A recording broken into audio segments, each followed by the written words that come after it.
I like doing things that scare me. To a degree.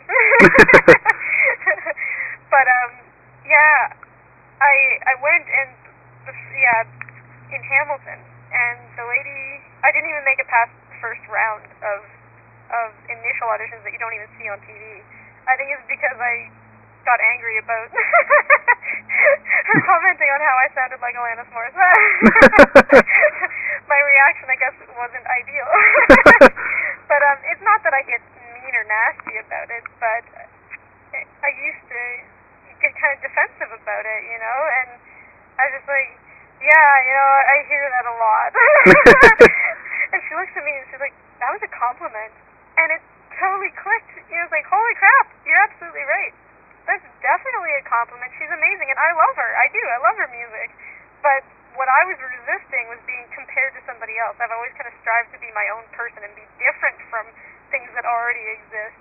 And so for me to be compared to that constantly, like even from the age of 12 or 13, people were saying I looked like her. You know?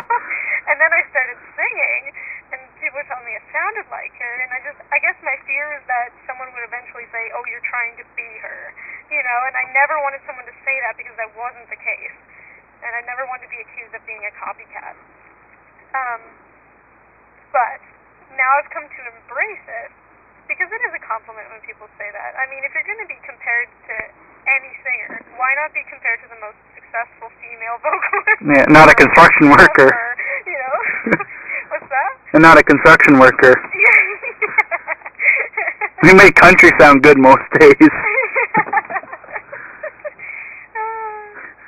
But, yeah, so now I kind of I embrace our similarities, because I actually read a biography about her, and it's funny, but there are, like, a lot of similarities in our lives in different ways. And so I've just come to accept the fact that, okay, we just are alike. There's not much you can do about that, right? And so now I enjoy it a lot more now. Now, what really inspires your music when you come into writing songs? Now, does any of these tours help out? Like, now that you're seeing the scenery of the ocean, does that help create any memories or bring up old memories that would fit into your new writing or writing from beforehand? Yeah, I've been spending a lot of time with my family and friends since I've been home. Like when I'm not performing or, you know, traveling or sleeping, I'm generally spending time with them because I don't get to see them very often. So I haven't even really had a chance to think about writing anything the last couple days. Until today, when I heard about Taylor Mitchell, and I'd really like to write a song for her, you know. I don't know what it's going to be about. This is generally, you know, there are two ways that my songwriting kind of goes. Actually, three. One way is that I sit down and decide, okay, I'm going to write a song. And then it just kind of comes out of randomness. The second way is that I kind of get an idea for a song. So this would be an idea for a song that I would like to do. And what I will do, probably on the bus tomorrow, is start brainstorming about thoughts and feelings and different images that come to mind. Maybe a story that I want to tell with this story. And then from there, I'll write the lyrics, and from those words will come a melody, and then I add the bass and the other instruments to it. That's usually how that side goes. The other way, which actually came to me last week when my mom unexpectedly went into the hospital, was that I was just sitting there, just, you know, feeling very devastated, really, because I was really worried about her, and I felt really bad because I couldn't go in with her, and just the vocal line, you know, like the lyric and melody just kind of came to me, and that's how a lot of them come as well. You know, just being in a really intense state of feeling, sometimes I guess it just makes you more receptive to receiving some kind of, I don't know, musical inspirational tidbit. And once again, like from that line, I'll be able to brainstorm some more and come up with the rest of it. otherwise I might take that one line and kind of repeat it over and over and over again until something else comes out of that, like just from improvisation. Yeah, does any of that make sense? I'm kind of rambling. Oh, I'm definitely where the inspiration, where you keep repeating something over and over again to inspire other words. That's what I do all the time at work. Oh, do you? Oh, yeah. Cool. That Killer song is a gold mine to think of things to say. Oh, yeah? That, my friend has a boyfriend that looks like his girlfriend. Yeah. Oh, I just put everybody's name into it and then change it around all the time. That's awesome. Oh, yeah. But when you do that kind of a thing, too, if you remove, like, the conscious part of it and just make it almost like a trance, you know, where you're kind of just repeating it over and over again as if it's you're chanting or something like that. Like, it's not actually like one of these ritualistic things that I do. I don't like light candles and start dancing around or anything like that. But you know, it becomes a continuous kind of motion.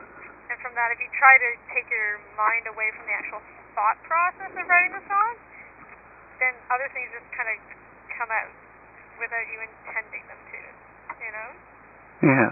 Yeah, it's almost meditative in a way, but creating at the same time. That's a different take on it. It's pretty neat. That's how I started writing, actually. Because I'd get something in my head, and because there's nothing else to go with it, I'd just sing the same part over and over and over again. And then I'd just start kind of like playing around with the sounds. They weren't necessarily even words, they'd just be vocal sounds. Which is probably why you hear a lot of like vocalization in my music, like just like the hey, like just random sounds. Yeah.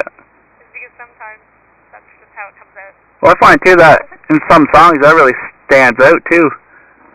I find just like a few background sounds is really what it takes for your ears to catch the song or start being hooked right onto the song itself. Yeah, it gives it a completely different feel, right? Yeah. Now, where has your favorite show been to play so far? On this tour? So I guess it would have been actually a Friday show. Yeah, like the venues themselves?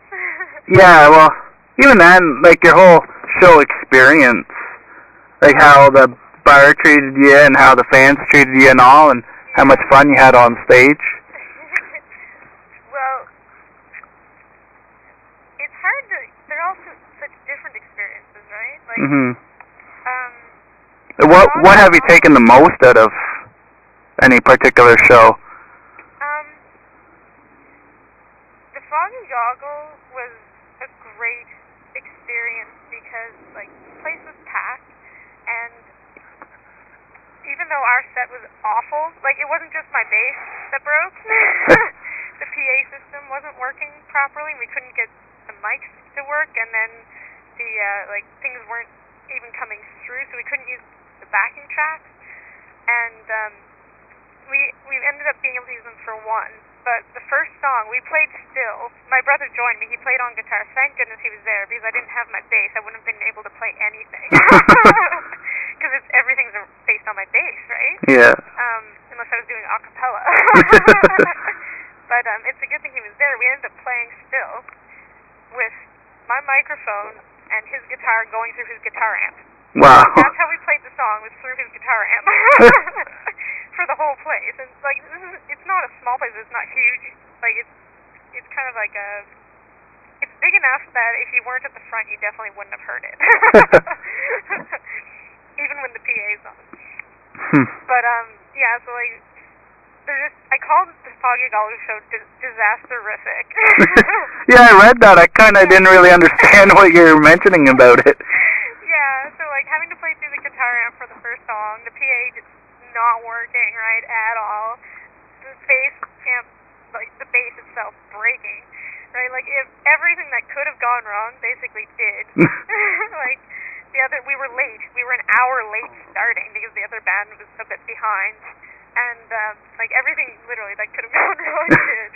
But the audience was still so loving and accepting and wonderful, and it just gave me faith in, you know, the ability to pull through anything, you know, performance related. And that was really, really inspiring. I felt so bad after